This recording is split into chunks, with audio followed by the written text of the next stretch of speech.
Okay, hi, Assalamualaikum everyone. So my name is Nurul Iza binti Haji Ramli and I will be your lecturer for this semester. So welcome to this class. First of all, I would like to welcome all of you for joining this class, and I hope you guys can understand what I'm teaching. All right, so in this subject, right, you will be learning about corporate communication. It's more like business communication, but more or less this is more towards corporate. Why we need to have corporate communication skills. Like for example, when we talk about corporate communications, later in this chapter, we will see that um, it's a bit different from business communication where you talk for your own on behalf of yourself. In corporate communications, you are speaking on behalf of the company. So that's the difference. Okay, so as introduction, right, we can say that the changes in the business have affected corporate communication, and the changing environment requires different approach to the function of corporate communication from what we have seen in the past lah. So basically, in the past, corporate communication might not be as important because there's no social media, there's nothing to um, tell bad stories about your company. Even if there is bad stories about your company that could ruin your company reputation, it won't spread as fast and as far as it is now. Okay, because the technology then is not as advanced as the technology now. Okay, so there's a communication theory where most theories associated with communication are based on notions that can be traced back thousands of years. Yeah, in ancient Greek, the subject we now refer to as communication was known as rhetorics. That is, using language to persuade whoever was listening to do something. So basically, when we talk about communication, right? Previously, it's not called as communication. It's called as rhetorics, where you use language to influence people, to persuade people to do what we want them to do. Okay, so basically it's a art of speaking and talking to others lah. So for example, you want to ask for help, you want to improve your reputation. Speaking and communication is very important. So here Aristotle defines every speech is composed of three parts, which is part one is the speaker. Who is speaking? So basically, here in this class, right now, the speaker is me, the lecturer, right? The subject of which he treats and the person whom it is addressed. So the person whom I'm addressing to right now is you guys, my students. Okay, the subject is whatever I'm talking about right now. So that is the three things that define speeches or communication. Right, so you will have to see this quite a lot. So this is very important. This is part where you understand what is communication, who is communication involves with. So this is the basic one. So if you don't know about the speaker, subject, and the person, it will be very hard for you to go to the next chapter and to finish this course basically, right? So you need to understand that when we're speaking, there are three things involved, which is the speaker, subject, and the person. Okay, to whom it is addressed. It could be the hearer, it could be the object of the speech referring to, it could be anything, it could be the audience, it could be the customer. Okay, so whether the organization is trying to develop a coherent identity for itself through corporate advertising, to communicate effectively with employee about rising costs of healthcare, or simply to get customer to buy more of its product, you use coherent communication strategy. Right? It's very important. It's very critical, right? Because communication strategy is something that you use in order to persuade others to do things that we want them to do. We want them to buy our product. We want them to um, have a good view of our company, like, for good reputation's sake. And for good name's sake. Okay, reputation is very important, especially in terms of business. So that's why corporate communication comes in. So some of the communication strategies involve three things also, which is um, first is the speaker, right?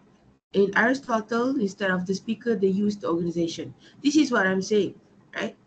in business communication, when you say or when you talk about the speaker, it's basically or it's usually the person itself. Okay, that is business communication. You're talking about yourself. You're talking maybe about um, something that is related to you. But in Aristotle, components of speech, right, in corporate communication, instead of the speaker, the first component of corporate communication strategy is the organization. Meaning, whenever you're talking, whenever you're speaking, it's all on behalf of the organization. Okay? So the second component in place of Aristotle person to whom the end of the objective refers to is the constituency. Okay, just now we have the person, right? The receiver, basically. So the receiver in communication, in corporate communication, we call it as constituency. Okay, it could be the shareholders, it could be the suppliers, it could be the customer, it could be the government, right? All these people are the constituency.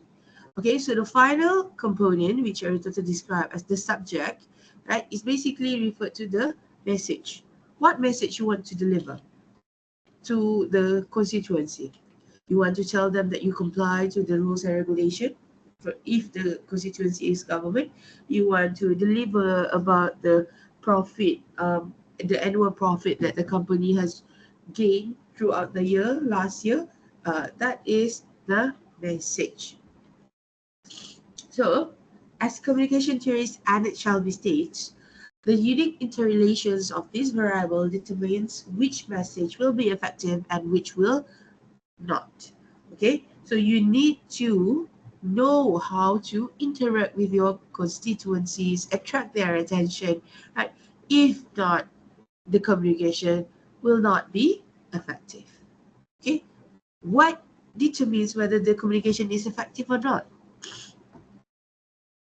Okay, so basically what determines it is when the receiver, okay, when the constituency did as what we want them to do. Do something, like for example, if the constituency is a customer, they bought our product, they buy our product. So that is an effective communication. So basically you talk to them to influence them to buy a product and they buy it. Okay, so when they buy it, you actually have an effective communication with your constituents. Okay, so developing corporate communication strategy. Okay. Excuse me.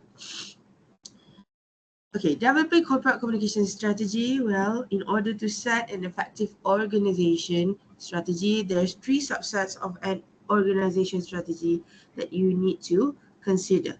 Okay, so number one is the objective. Why do you want to communicate certain things to your constituency? What is the message? What's the point of the message, right?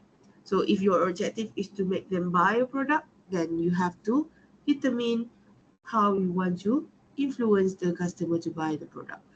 So deciding what resources are available for achieving those objectives. Okay, when we talk about resources, there's a lot of resources in the organization. For example, there's human resources, right? That is the starter. Okay, and then we have financial resources, and then we have facilities resources, or we can also think about the time. Do we have enough time to communicate it? Right? So time is also part of the resource. You need to see whether there's short time, long time, you have plenty of time or not. Okay, to decide. So time is very important because if it's urgent, right, the way you communicate is different when it's leisure. Okay, when it's urgent, the way you communicate would be maybe with more sense of urgency. You want it fast, you want it quick. But if it's leisure, the way you communicate could be like very relaxed, right? Very demure. Sorry, I'm just joking. Okay, so that's what I'm saying. So diagnosing the organization's reputation. So number three is by diagnosing the organization reputation. Before you speak for your organization, you need to know and understand what is the current reputation of your company towards the constituency. Okay, towards the constituency, meaning the receiver or the audience. Okay, if your reputation towards the constituency is bad, then the way you communicate needs to change also, because that person who you're talking to might not want to listen to you. So you have to change the way you speak to make them interested to listen to you. Okay, if your reputation is good, okay, we go to bad first and then we go to good, then even with little effort, right, it's very easy for you to influence the constituency or the receiver. Okay, so first is determining objective, right? So an organization, like an individual, has many different reasons for deciding to communicate. For example, you want to retrench your employee. Let's take a look at AirAsia, the aviation company that is being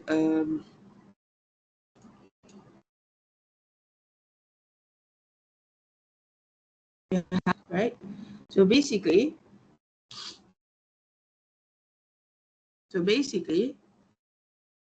when we talk about retrenchment during COVID-19, we can see that AirAsia, they have to retrench a lot of their crew members. Okay, so basically there are flight crews because there's no flight. So and there's a lot of crew that they need to pay in terms of salary, etc. Right? So they have to retrench their employees in order to cut costs.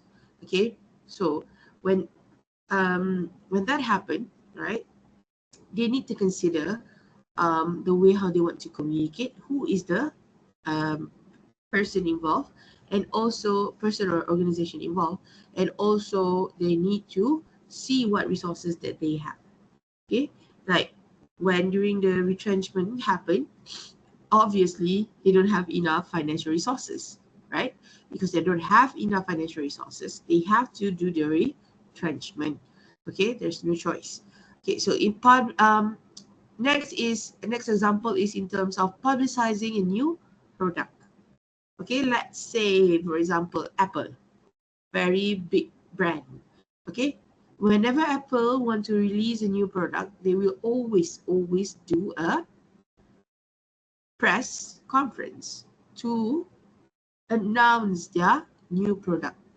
So basically, right, this kind of objective, this kind of objectives, the retrenchment, the publicizing new product, all have different objectives. Okay, number one, the retrenchment is to cut costs.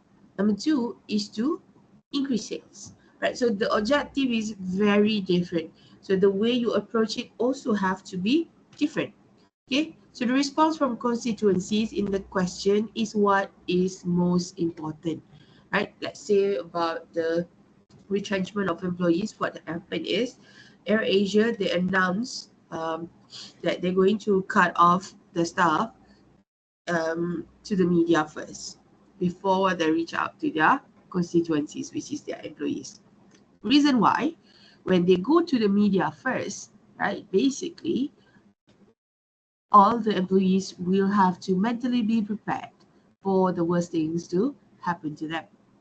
Okay, so when the worst thing happened to them, they won't be too dramatic about the decision that has been made, right? So that's what it means by the response from the constituencies, right? You don't want the people who got retrenched to file a suit, to file a legal charge towards you, right? So the way you do it, you need to communicate well, you need to make sure you follow all the steps needed, etc. So because if you do, right, you can manage the response from your receiver or the constituencies.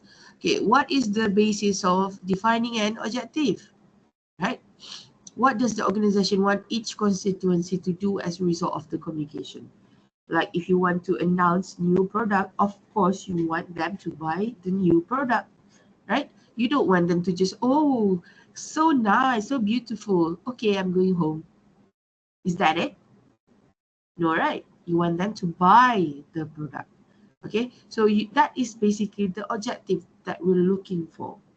So identify what is the objective. Okay, so management communication expert Mary Munter in her guide to managerial communication writes, managerial communication is only successful if you get the desired response from your audience. You see here, right? It says that to get that response, you have to think strategically about your communication, including setting measurable objectives. Okay, so the objective needs to be able to be measured. Okay, so when you say about communication, right? Whenever you're communicating in the organization, it is only successful if you get the response that you want from your audience. So if your communication is to promote and to make them buy a product, but they did not buy the product, then the communication is a failure. It's not successful. Okay, so that's what it means. So second is you need to decide what resources are available. So determining how to communicate about something like an employee's health plan or introducing a new product into a market depends heavily on what resources you have available within the organization. That includes money, human resource, and time, like I said just now. Right? For example, if you want to do a press conference, anybody can do it, but you have the money for it. Do you have the money to set up the venue? Do you have the money to prepare for food for the audiences? Right? Do you have the maybe technical? Is the product fully ready? Right? All those things. Do you have enough human resources to arrange all those things, the press conference and etc. Right? If you have all those things, then it's good. And time also. Do you have enough time to make ample preparation or not? Right? If you have ample time, then it means that um, you can do a lot more things during the event, right? If you don't have or you short notice, basically it's last minute, you cannot add too many things within the uh, event. Okay, so the money, right? For example, in retrenchment of employees, the company must decide whether it is better to simply announce the program as clearly as possible to its employee, say through the company newsletter, emails, or the company intranet. Or the company also can hire benefits consultant with experience in helping other companies in the same situation. Okay, so because they don't want to have taken any legal action, right? They don't want to receive any legal action from the people involved, right? So they need to compensate the employees fairly, right? As followed by the Government Act, Labor Act. Okay, so next, most companies, unfortunately, often um, on the side of short term in experience solution to communicate problem because there's a taboo over there, but it's okay. Right, most companies often on the short term side in experience solutions to communicate problem because they are not looking at the problem from the perspective of the constituencies in question. Okay, when you're looking at the problem, in order to find the objective, you need to look in the perspective of the constituency, the audience, the receiver. Okay, this is similar to problem individuals often have in communicating. They look at their own needs rather than the needs of their audience and end up having difficulty reaching their communication objectives. Right? For example, you want to sell a product. So you're talking on behalf of your company. Oh, if you sell this product is very good, blah, blah, blah. You know, the audience doesn't want to know that. What the audience wants to know is whether the product can solve their problem or not, right? So, for example, if you're selling a car, right, there's a lot of other cars out there. What makes your car different, right? So maybe, oh, if you drive this car, you will have a great experience. All the girls will be gawking at you if you have this car, for example, right? So you're selling experience to them, okay, not the product. If the product, any other car, any other object can give the same function, right? Unless if it's one of a kind, then it's questionable also, right? So they look at their own needs rather than the needs of their audience. That's the problem. People often say on behalf of themselves. They don't care about what other people is thinking, what other people is need, right? So that's why the communication usually fail. Okay, I want you this. I want you to do that. I want you to do this, right? So nobody likes, nobody cares about what you want. They care about what they want. Okay, so you need to be strategic with your communication. Okay, next is human resource, right? There are important factors in determining the success or failure of a company in achieving its objective. Basically, if you have a plan, but you don't have anybody to execute them, then there's no point also, right? So typically, too few are assigned to deal with communication tasks. True.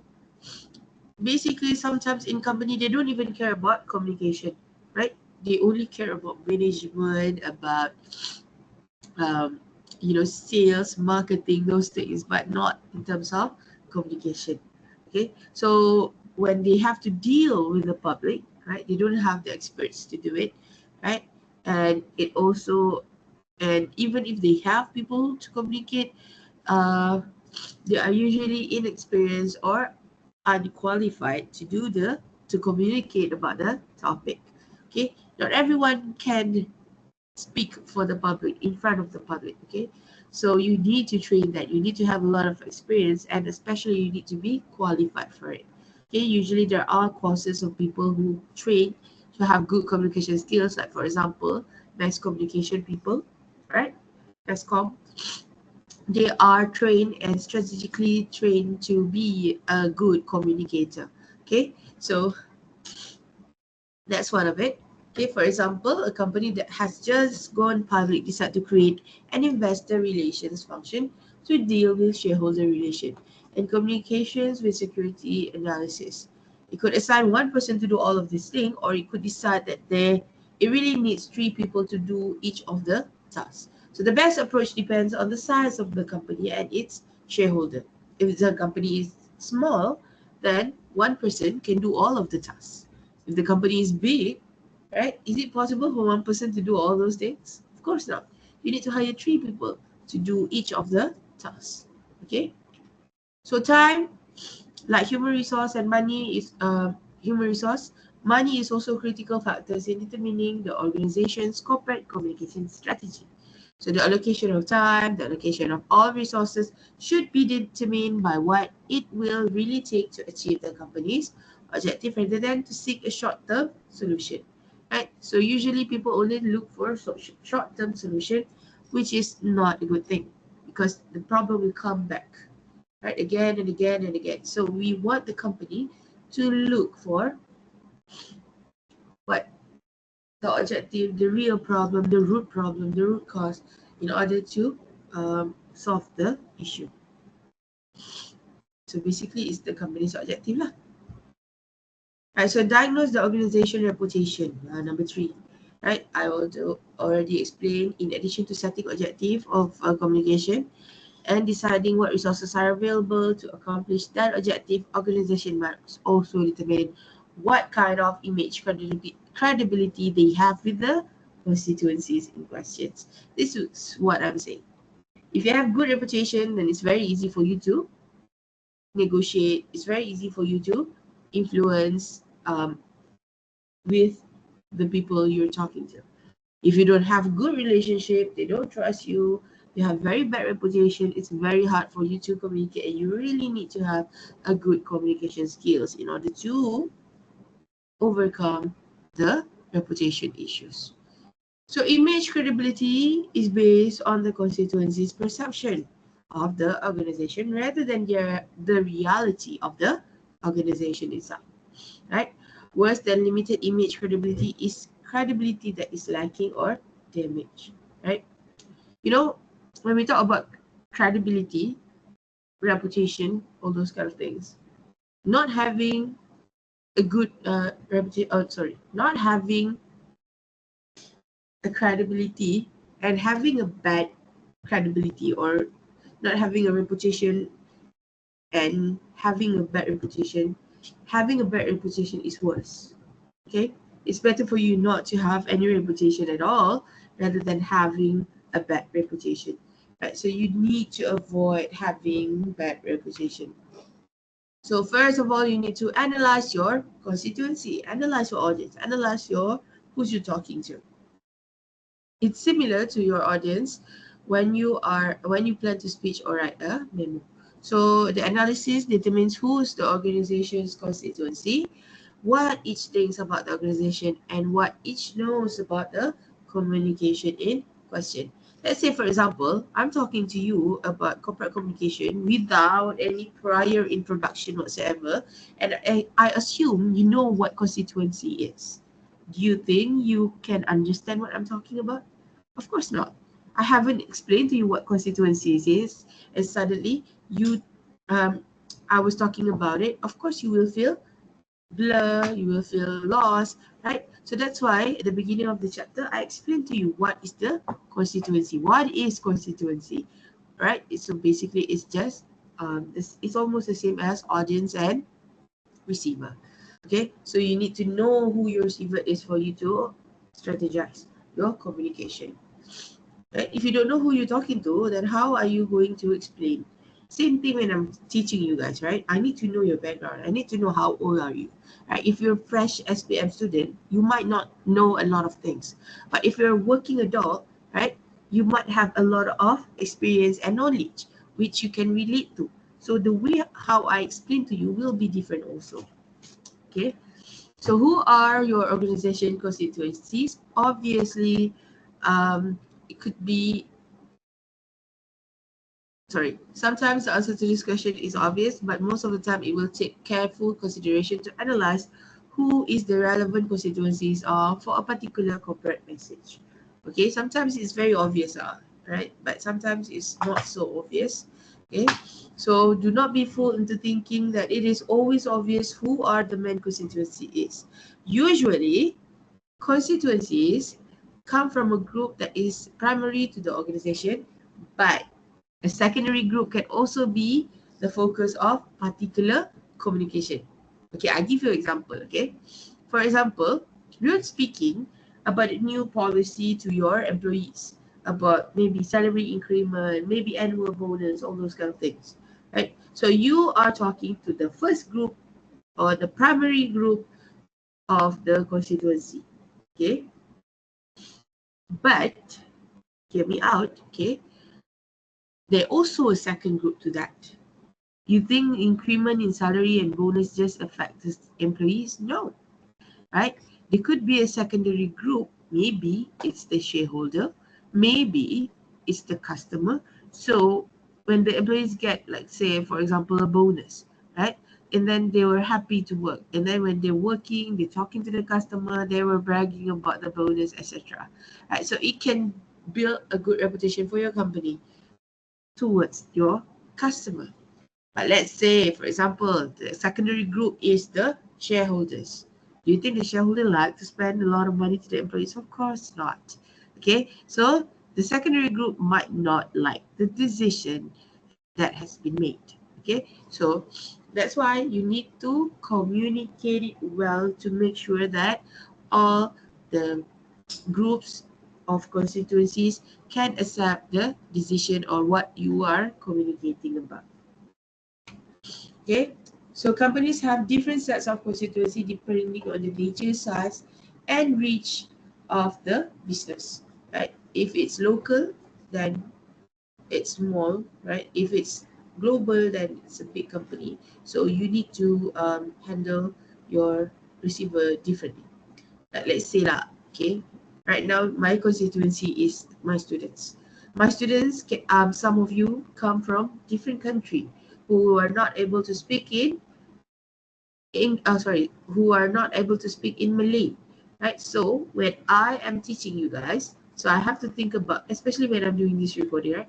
I have to think about the constituency of all my students, right? So since English is the main language for teaching in Masa, right? So I will be using English most of the time, maybe all of the time, right? especially in the recording, so that all of my students can listen to the recording and understand it. Okay, so I don't have to do two versions of videos, one saying in Malay, the other one saying in English. So no. Okay, so while a company may list its constituencies on a piece of paper, it should resist thinking of them as too fixed or separate. An organization primary constituencies can change over time. In a time of crisis, it may be wise for a company to focus more intently on its relation with the media, which it may normally be secondary constituency. So you have to see here, the media usually become the secondary constituency, right? The primary usually is the employees. But in urgent time or time of crisis, the media can be the primary constituency. Okay. So recognize that constituency interact with one another, and an organization must sometimes work through one constituency to reach another. Right. So for example, my company, right, whatever company it is, you need to work through the employees in order to reach out to the customer. Right. So constituency can have competing interests and different perception of a company as well. So for example, when you cut the employee benefits, it may be welcomed by the shareholders, but in all likelihood won't happen or won't be popular with the employees. Of course, the shareholders will be happy to cut the employee's benefit, but the employee won't be happy about it. So you have to see the different perception of the company as well when you want to communicate something or when you want to decide to do something for the company. So finally, keep in mind that communications intended for one constituency often reach others. So basically, if you're communicating with your friends, right, you have to keep in mind that that thing that you're communicating to them will be passed to the others, right? So what is the constituency attitude towards the organization? So in addition to analyzing who is the constituency for the particular communication really are, the organization also need to assess what each constituency thinks about the organization itself, right? This is, like I said, right, in order for you to communicate with them, you need to know what they think about you first. If they don't like you, whatever you say will sound bad, will sound negative to them, right? If they like you, even with very minimal push, they will do whatever you say or you want to do. Like for example, they like you so much, so they say, "Oh, okay, I'll buy a product because I like Apple. So all my life I've been using Apple. Oh, Apple is selling new product. I will buy it." Right? That is because they have good reputation or good image with the constituency. What happens if they want to sell it to the Android user? Oh, I don't like Apple is so old school. All the facilities are outdated, are are obsolete, right? Not facilities. What the system software are? All the softwares are obsolete. Androids are much more advanced in terms of the software. We have a lot of things that we already have that Apple still don't have. Those things, right? So you need to know who is your constituency. Okay, this is some example of good corporate communication. You can read it on your own. Okay, I already provide you with okay, plenty of example, right? This one you can read on your own. So what does the constituency know about the topic? Okay, you need to understand before you speak, before you communicate something, you need to know what is the level of understanding of your constituency about that specific topic. Excuse me. I'm not actually feeling well, but yeah. Okay. So, in addition to constituents' attitude towards the company, you must also consider their attitudes toward the communication itself. Okay, if they don't know about what you're talking about, right? They might not have prior opinion about it. Okay, if they already know and they don't like it, right? There will be a lot of there will be a lot of opinions about it, and there will be a lot of resistance. Okay, if they are predisposed to do what your organization want, then they are more likely to help the organization reach its objective. Okay, so let's see here. If the constituency like, right, what the company wants, right, they will more likely help the organization to reach that objective. If not, however, the organization will have great difficulty in trying to achieve its goal. Okay, so consumers are often wary of new or unknown product. For example, Japanese confectionery are seen as the highest quality manufacturer in wagashi or sweets. Unfortunately, they didn't think about how American palates will reach to the taste of sweets made out of red beans and seaweed. Right, so to get the consumer in the United States to be interested in the product, the company had to educate the people about the role of wagashi in Japanese history and its exclusivity as demonstrated by its aristocratic roots. Right? So maybe at first people don't like to buy certain items because they don't see the value in it. Right? Once you educate the audience, that's why communication, right? You need to educate them first. If not, they will not understand the true value of your item or the product that you're selling. Okay, so companies that try to sell an idea to public are always in danger of failing as a result of the lack of information or negative feelings consumer may have from previous experience and entrenched perception or stereotypes. Okay, stereotypes is normal. Okay, so when we talk about previous experience, like you must have experience that maybe your first time eating something and it's not nice and you never want to eat it again because the first experience is bad. It's the same thing with communication also. Okay, so for example, this new problem with the religious right shows us another example of what can happen when constituency do not know enough about the topic under discussion. Some religious group made up most of parents with young children start to believe rumors being spread in the mid-1990s that the movie Aladdin, The Lion King, and The Little Mermaid are containing a subliminal sex messages. Right, so this is what they say lah. Okay, so I do see in YouTube there are some people saying that there are some subliminal messages on Disney movies for the children, but yeah, it depends on the receiver also. Okay, so after a firm has set an objective for its corporate communication, it must be thoroughly analyze all the constituency involved. Okay, after you have decided what is your objective, identify and make sure you analyze the constituency or the receiver to make sure that they all can receive it well. So this means understanding who each constituency is, finding out what each thinks about the organization, and determining what they already know and feel about the communication in question. So how are you going to deliver a message, right? Okay. Basically, when you want to deliver a message, it takes two-step analysis for companies, right? The company have to decide how to deliver the message, right? So basically, you need to choose a communication channel. What is communication channel?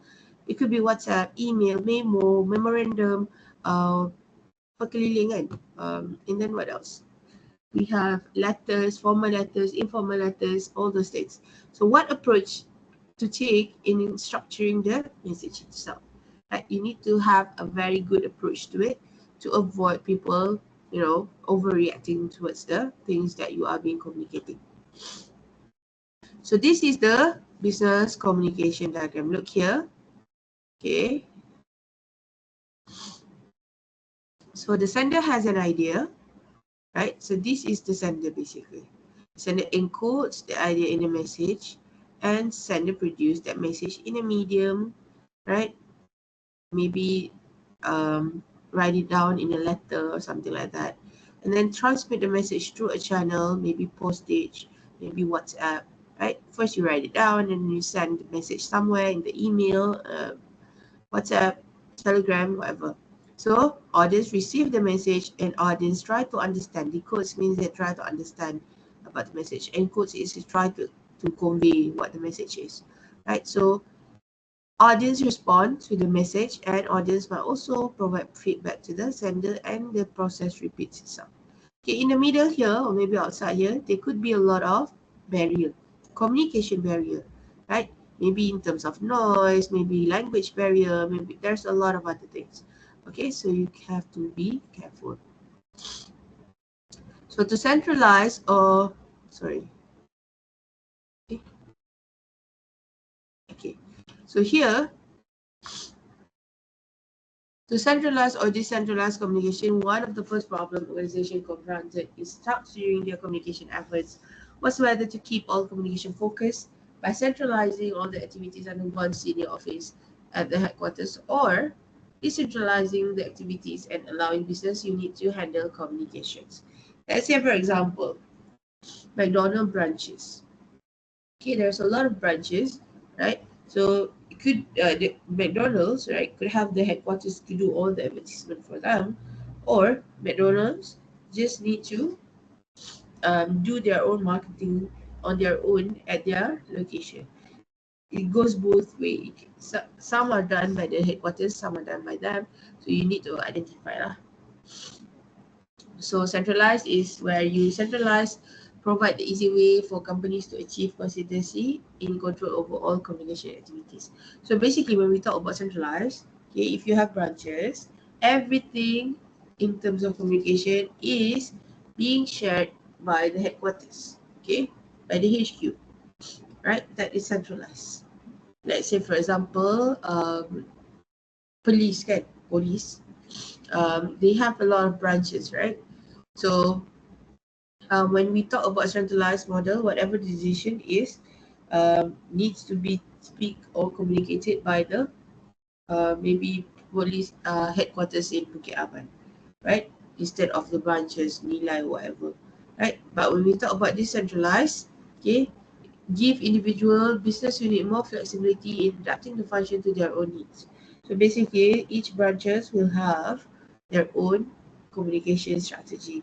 Instead of the headquarters doing the communication, each branches also do the communication themselves through this centralized model.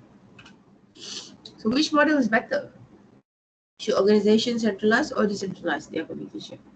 So basically, this is depending on the size of the company, the geographic dispersion of its offices, and the diversity of its product and services. If the company is small, very small, with only 5 employees, just do centralized communication.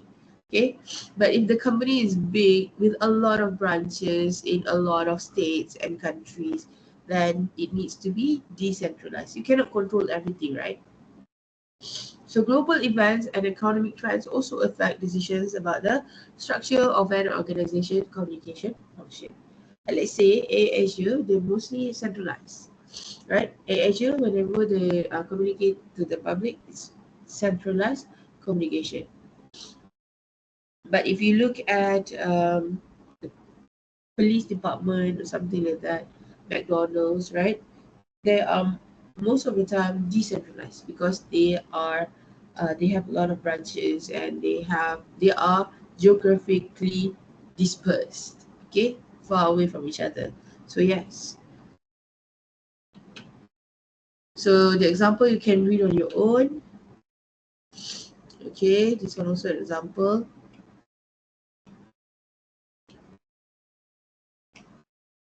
Okay, so basically when we talk about um so basically we're going to the next topic of communication, which is the flow or the movement of communication. Okay, here in front of you, it says downward communication. Okay, what is downward communication? It means that the communication is being or is moving from the top to bottom. Downward, it goes down. Okay, top management talking to the supervisor, supervisor talking to the manager, manager talking to the staff. That is downward communication. Okay, so message sent from top management down to the subordinates.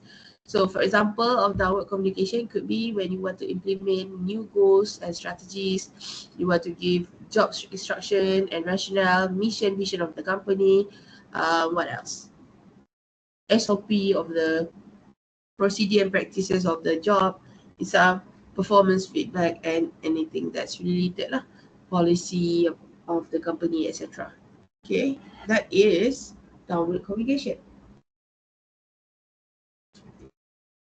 What about also, yeah, so basically downward communication have a few problems, right? In terms of one, drop off. What is drop off is the distortion of the message itself. Okay, usually downward communication, when the boss says something to you, right, and when you receive the message is a completely different message, right? So it is being distorted and the message um, is not accurate. Okay, so loss of message content, dealing with drop off, how you want to deal it, use the right communication channel. Yes, use the right communication channel, right? When you want to you're scared that the information will get distorted, you use the right channel. For example, in terms of mem- giving out memorandum, for example, giving out written announcement, all those things. So constituency between verbal and non-verbal message and active listening. Okay. So why we say active listening? Because when you have active listening, you will listen very carefully. Okay, you will listen very carefully, and you will try to uh, miss any important points. Try not to miss. Sorry, you will try your best not to miss any important information. So that's why active listening is part of it. Okay. So upward communication. See, if downwards is the boss talking to you, then upwards is you talking to your boss. Okay, so message transmitted from the lower to the higher levels in the organization hierarchy. So the problem and exceptions. Okay, for example, if you have problems, issues regarding your job that you need to communicate to your boss, then that is upward communication. Suggestion for improvement. If you have any suggestions for the company to improve themselves, right? That's also part of upward communication. Performance report, right? Performance report is whatever report that you submitted to your boss, okay? That is also upward. Grievance and dispute financial and accounting information. So all this is upward communications. I think it's very clear lah, okay? But there are also problems in upwards communication, which is organization make a great effort to to facilitate upward communication. Despite this effort, barriers to accurate upward communication exist. Managers may resist hearing about employees' problem, and employees may not trust managers sufficiently to push information upwards. Yeah, this is what always happen, right? They say if you have any problem, just report to your higher ups. So basically, the problem is that you do not believe or you don't trust your manager or supervisor to bring that issue upwards. Okay, so that's what happened. So if you manage to bring the issue upwards, it will be very, very um, good for you lah, right? But usually that's not the case. Usually you send the issue to your manager send it to the supervisor, and it stops there. Then the top management don't know what's happening on top, right? That's usually what happened. Sorry, management don't know what's happening down there. So that's usually what happened, right? So what is grapevine? Right, so basically in communication, okay, um, there are terms of gossips. Okay, so basically grapevine is gossip, but we don't call it gossip. In business communication and corporate communication terms, gossip is called as grapevine communication. Right? Right. So basically the chain could be this one. One stories is being one story is being told to the others by one person, or there could be a cluster chain which person A tells person B, C, D, E, and then suddenly person B share it to the F, G, H, I, and then H distribute it to other people, and it become a cluster chain of grapevines. Okay, so open communication. What is open communication? Sharing all types of information throughout the company across functional and hierarchical level. Okay, actually I have another flow of communication here, right? But it's not mentioned here. First, we have downwards, where the top management talks to you, to the employees downwards. and then upwards where you try to talk about your problems to the top management. And then we also have horizontal. Okay, horizontal communication is when you talk to your peers, right? Between managers, between supervisors, between employees. Those are horizontal communication. Between bosses, also horizontal communication.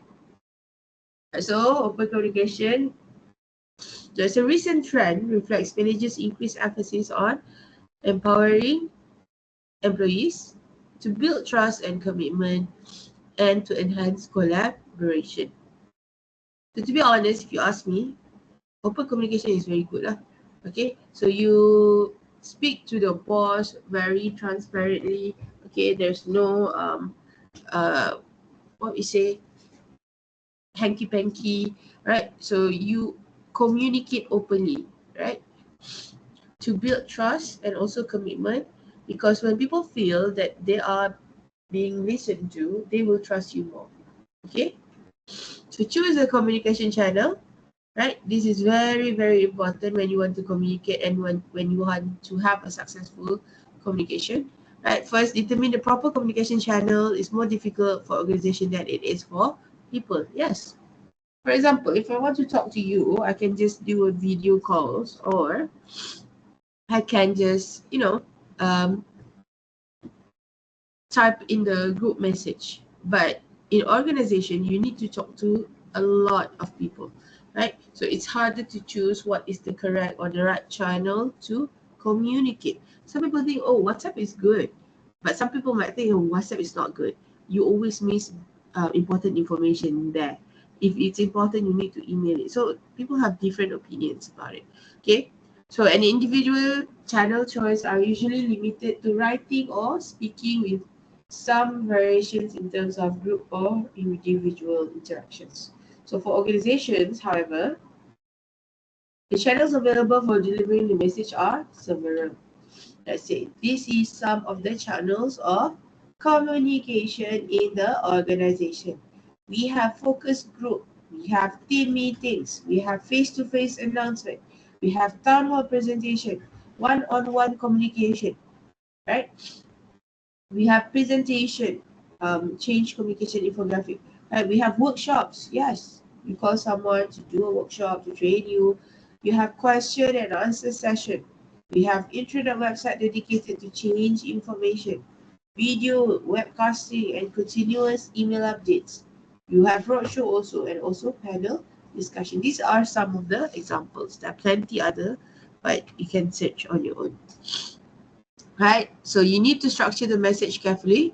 Right? According to most experts in communication, the two most effective communication structure are direct and indirect. So direct structure means revealing your main point first, then explain why. And indirect structure means explaining why first, then reveal your main point.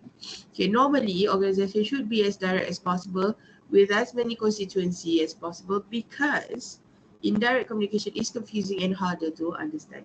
Let's say, for example, you have a problem or crisis. If you have a crisis, direct communication is the way. Yeah? You choose direct communication because you need to solve the problem quickly.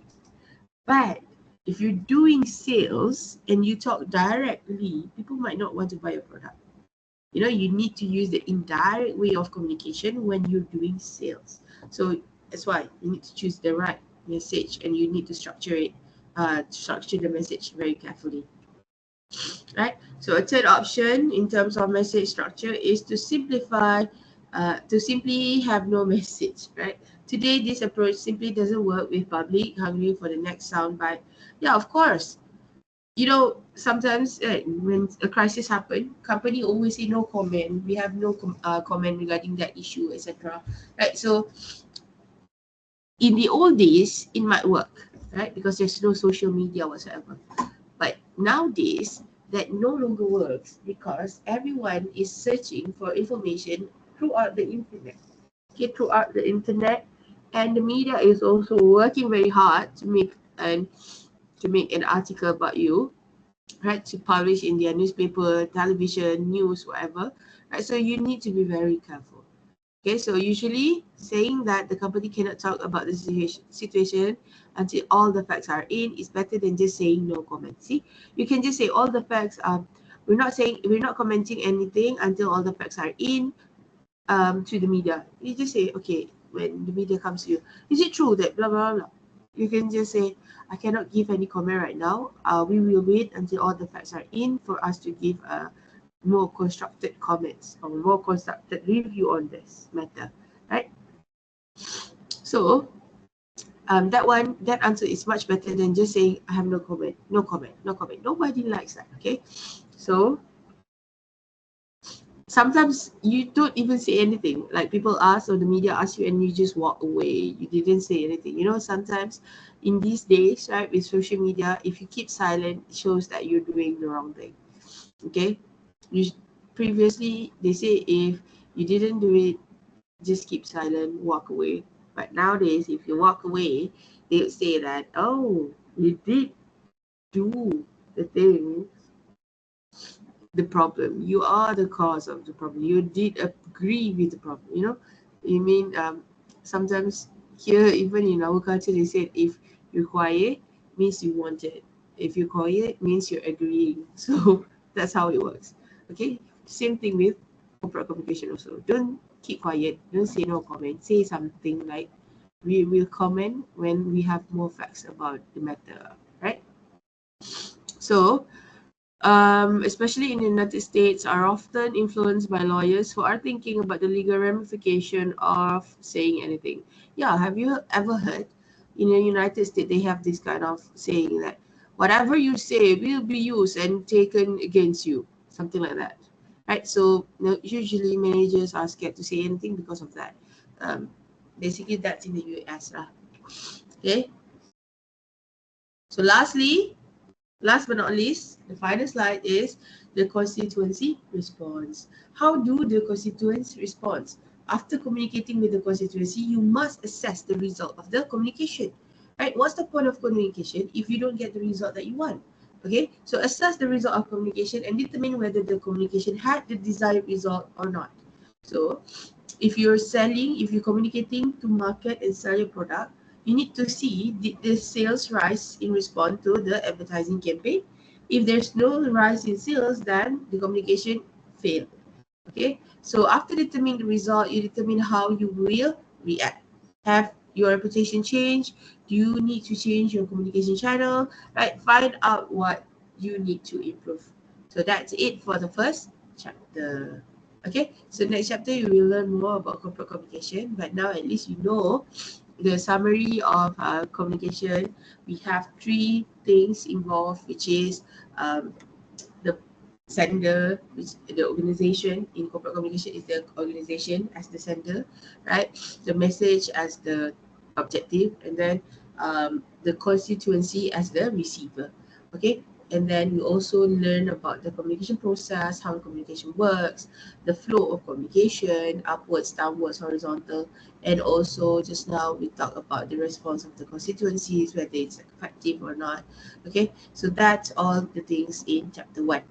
Okay, hopefully you can understand. If you don't understand, you can just contact me, let me know. Okay, so thank you for listening. Right, we'll see you in the next lesson.